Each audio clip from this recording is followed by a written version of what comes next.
Mengapa Indonesia masih ikut GBHN negara lain ya? Garis besar haluan negara yang dibuat oleh negara lain. Kenapa ya? Ini pertanyaan berulang-ulang di banyak kepala warga Indonesia. Mengapa mesti ikut obor Cina? Mengapa ikut Belt Road Initiative? Mengapa masih ikut aturan IMF ya? Apakah kita tidak punya program? Apakah kita tidak segitu punya kedaulatan? Setidaknya program pembiayaan aja. Apa kita nggak punya? Apalagi mengenai negara sebagai money creator. Kita semua tahu bahwa negara itu money creator dan swasta adalah money user, pengguna uang. Jadi kenapa kita nggak cetak sendiri sih? Malah harus ikutan aturan yang namanya create money itu harus pakai Amerika standar. Masih pakai uang Amerika malah untuk ngeprintnya. Jadi Indonesia itu swasta, pengguna uang Amerika. Loh kok sama? Padahal negara itu money creator. Itu aneh bagi kami. Mikirnya ya, kalau kita pakai MMT, Modern Monetary Theory, ya cetak aja. Sekarang sisi lain lagi. Negara money creator menggunakan jaminan. Apa yang terjadi kalau swasta sekarang menggunakan jaminan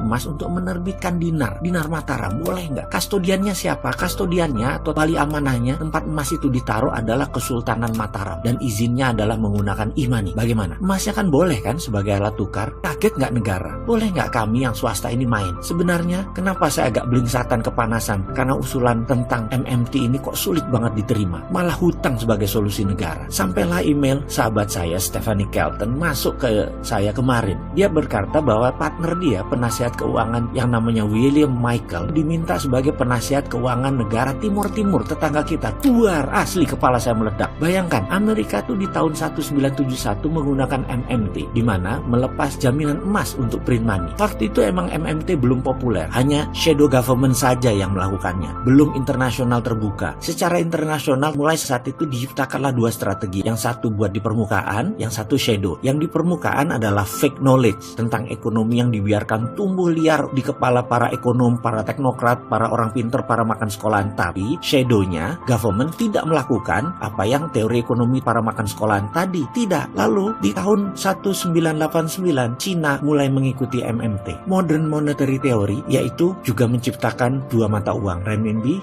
dan yuan. Renminbi dicetak berdasarkan project base. Memang MMT ini baru populer di tahun 2009, di mana kaum Hudsonian menyatakan Keynesian is dead. Jadi tahun 2009 ke sana udah Keynesian semua. Tahun 2009 ke atas MMT, Modern Monetary Theory, yang pencetusnya adalah Michael Hudson. Di tahun 2009 itulah Norwegia menjadi negara penerbit SWF dan memakai MMT sebagai ekonominya. Lalu Uni Emirat Arab, lalu Turki di tahun 2019 ini. Lalu tahun depan, tahun 2020, Timur, lalu tahun 2022 Saudi Aramco menerbitkan SWF juga mengikuti ajaran MMT. Bayangkan, Timur, kata Stephanie Kelton, akan jadi Norwegia dari selatan. Jangan kaget Timur kalau memakai MMT dalam 3 tahun ke depan akan melewati GDP Indonesia. Dan dalam 5 tahun, 2 kali GDP Indonesia menjadi $7.000. Itu Timur loh. Indonesia ini lebih gede, lebih punya SWF, lebih punya semuanya. Jadi ada pertanyaan sekarang, kapan kita menggunakan GBHN sendiri dan kapan kita menggunakan MMT?